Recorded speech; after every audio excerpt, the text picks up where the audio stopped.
Welcome back, everybody. It's Jokr bringing you another hardcore domination video from Call of Duty Black Ops 3. This is a special video I'm bringing you guys. It is my highest kill count ever in Call of Duty. It is 116 kills and 9 deaths. That's right, you heard correct. 116 kills. Now, it really should have only been 7 deaths. You'll see in the video, I get killed by my own rap once, which was stupid, and then I try to make one last quick kill happen before the game ends, and literally my headshot ends the game. So you'll see that coming up, but you're also going to see a really slow first round. I think I only get maybe 35 or so kills in the first round, and then the second round just takes off. I get over 70, 80 kills in the second round, if I remember correctly, and it just is awesome. So, hopefully you guys enjoy it. The topic of my video today, to kind of leave you with some areas of discussion, is going to be about what are my hardcore success tips. If you recall from a previous video of mine, I mentioned that I used to only be a core player. That was all I ever played, and now I'm only a hardcore player. So clearly there have to have been some tips or tricks that I've learned that have aided in my transition from core to hardcore to help me be this successful. So numbers 1, 2, and 3, and even maybe 4, they all tie in together, and they're not specifically for hardcore. They're just my tips in general. So number 1 is probably the most important to me, and that's using a gun you like. As you have seen in previous videos and in this video once again, I'm using the Pharaoh, and it's with diamond camo. So obviously, the fact that I have diamond camo means that I have completed all of the challenges for gold for submachine guns. And in doing so, my KD, which right now is about a 2.82, took a hit. I mean, it definitely took a hit because you're playing out of your element, you're using a weapon you're not comfortable with and you don't like, and it can really suffer. But I did that when I was playing core, so it was a little bit more easier. You know, there wasn't as much pressure on. Whereas in hardcore, what was that guy doing? Where was he going? But in hardcore, there's a lot more pressure because you die almost instantly. So if you're not comfortable or using a weapon you don't like, it's very easy for you to get picked off and lose gunfights, and that just makes playing hardcore a real challenge. So you have to use guns you like. You'll see I don't use assault rifles in any of my gameplay videos because I don't like assault rifles, at least not in hardcore. I tend to stick to my favorite submachine guns, which are the Pharaoh, the Kuda, and the Razorback. The second topic of discussion would be to use a specialist you like. You've seen in all my videos, I think there's only one time in my 3 videos I use a specialist ability, and I've told you I like the specialist abilities in the game, but they don't fit my playstyle. So if you're a player like me, you have to either use a specialist you like, which for me is combat focus, or don't use them at all, which you've seen I haven't done. When you force yourself to use a specialist, whether you're using the ability or the weapon, you have to change how you're playing. You're no longer using the gun or the playstyle you were before. You're adapting how you're playing to fit that current specialist. So as you see in this gameplay, I'm using the Tempest, and I have the... Oh God, what is his gun called? I think it's... I don't even know. It's not important. But the point is, I don't use it because it doesn't fit my playstyle, just like the Firebreak didn't. I run away from this gunfight. That guy had the advantage hiding behind the tank. I got out of there. I wasn't dealing with him. So it's very important that you use a specialist that you like or are comfortable with, or you don't use them at all like I do. There's nothing wrong if you don't use the specialist. The third one is Killstreaks. Now, you have heard me talk in my previous video about how amazing and slightly underrated the Raps are and their greatest ability, which is the fact that they distract enemies. And that's what works well for me. I love using the Raps because they are, first of all, they get kills, but second of all, they have that distracting ability, right? That the enemy is constantly looking for them, avoiding them, focusing on shooting them down. So you have to use 3 kill streaks that you like and that you know what their strengths and weaknesses are. If you like running UAV care package and, let's say, a sentry gun, that's fine, but you have to know good placement for the sentry gun. You have to know when to call in your care package. You have to make sure that you don't get caught trying to call it in or pick it up, or your teammates don't come and take it. And you have to know if it's your playstyle. If you're not a player that typically tends to get high kill streaks, then don't run a high kill streak loadout. I mean, there's no point in running a Raps loadout just because you like it if you're never going to get it. So you have to run kill streaks that you're comfortable with. You know you can attain. Again, there's no point in running a kill streak you can't ever obtain, and a kill streak that you know how it fits in with your play style. The fourth one, like I said, they all kind of tie in together, is perks. All of my classes have the same perks.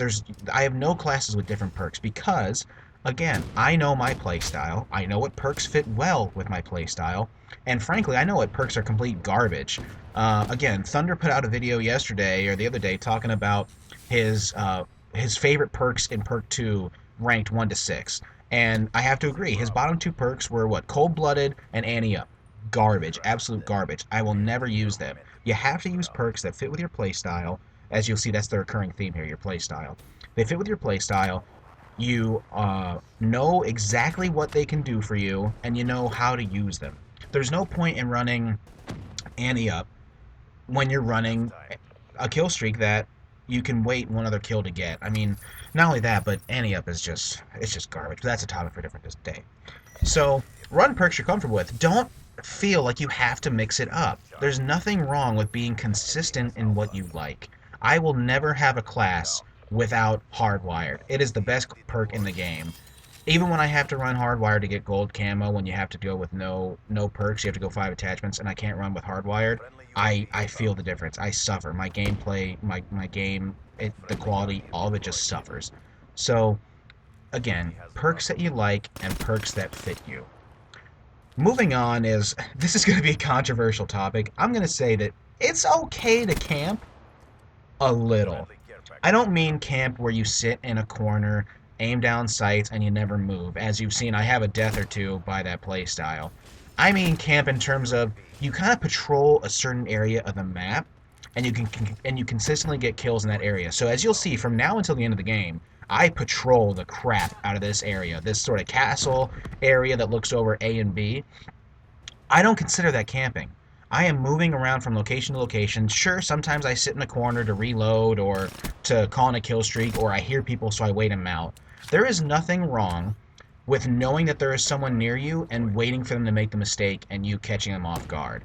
I think it's different when you sit in the same corner for an entire match and never move, but I think there's also a strategic value in being able to patrol a certain area, but then also kind of wait for certain people. If you hear them and you know they're there, why not catch them by surprise? Guarantee yourself a kill instead of putting yourself out in the open just because you don't want to seem like a camper. So I know it's going to be a controversial topic, but I definitely think that's a tip for success.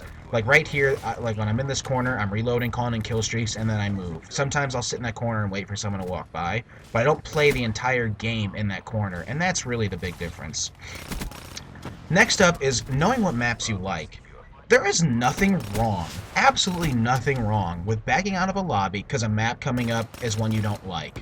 I see absolutely nothing wrong in knowing that you're going to perform poorly on that map because you don't like it, you don't like the flow, you don't like the structure, so you want to back out and play a different map. That's fine. You've seen on my channel that I've uploaded, I think, 2 or 3 maps so far, and that's not just because there's only 2 maps I play, it's the best gameplays I have so far, so that's why they're getting uploaded, but they're maps I like. I love this map. Infection is probably one of my favorite maps in the game. But if you don't like it, you don't have to force yourself to play it. If you're in a lobby counting down and a map you don't like gets voted, there's nothing wrong with backing out. I absolutely 100% agree or believe that there is nothing wrong with backing out. So, know what maps you like and play the maps you like. When you play the same map you like, you start to develop a rhythm, a pattern. You know what's safe, you know what's dangerous, you know where you play well. Also, you want to play with friends. I've told you that I'm a solo player, and so far I've only had one gameplay uploaded with Cookie, who's my best friend. And this gameplay you'll see is solo. But there's nothing wrong with playing with a friend or two. I don't like playing with a full team of 6, because then I feel like you tend to play against other teams of 6, and that's when it just gets way too, just way too competitive. Which, there's nothing wrong with a competitive game, but it's almost not fun sometimes when you're playing crazy competitive like that. So play with a friend, 1 or 2, you know, it's not bad. I definitely agree that playing with one friend is optimal, but sometimes, you know, you can't play with one friend or you have more than one friend on, so there's nothing wrong with that. You want to mix it up a little bit on maps you like. So this is kind of a controversial statement for me, almost Hippocratic, but let's say you play a map, let's say you love Infection and you keep playing Infection, but you never seem to do well. You keep going maybe 15 and 30, 15 and 20. You can't seem to get positive. Mix up your strategy. Because you like the map, you might just be going about playing it all wrong. You might just have a bad strategy. So by mixing that strategy, you can maybe discover something that worked well for you. The first time I played this map, I didn't patrol this sort of A-B area and use that to my advantage. I just kind of ran around sporadically. Lastly here, I'm going to talk about something that is vital for me, and that is no distractions. When I play Call of Duty, or any video game for that matter, that I'm playing for score or for, performance, I turn off my phone or I move it away. No music in the background, no TV, no computer, just the game. Here's that death I was talking about, guys. Literally, the game ends as soon as I die. Very frustrating. So, those would be probably my tips for hardcore success. They are what have worked well for me. They are vital for me. That's what leads to my success. And as you've seen, they helped me get my first ever 116 gameplay. My highest kills before that was probably 100, 102 from Call of Duty 4. So, if you guys liked what you saw, or you have any topics of discussion you want to talk about, throw me a like and a comment down below. I am active. I like to talk to you guys, see what you guys are thinking. Allows me to kind of defend some of my points if you don't agree, and lead to some healthy discussion. So, once again, this has been Jokr. I have brought you a 116 and 9 gameplay. Really should have been only 7, but I hope you have enjoyed it. It was really fun to do. I'll bring you guys another video in a few days. Throw a like or comment down. I appreciate it. I'll see you on the next one.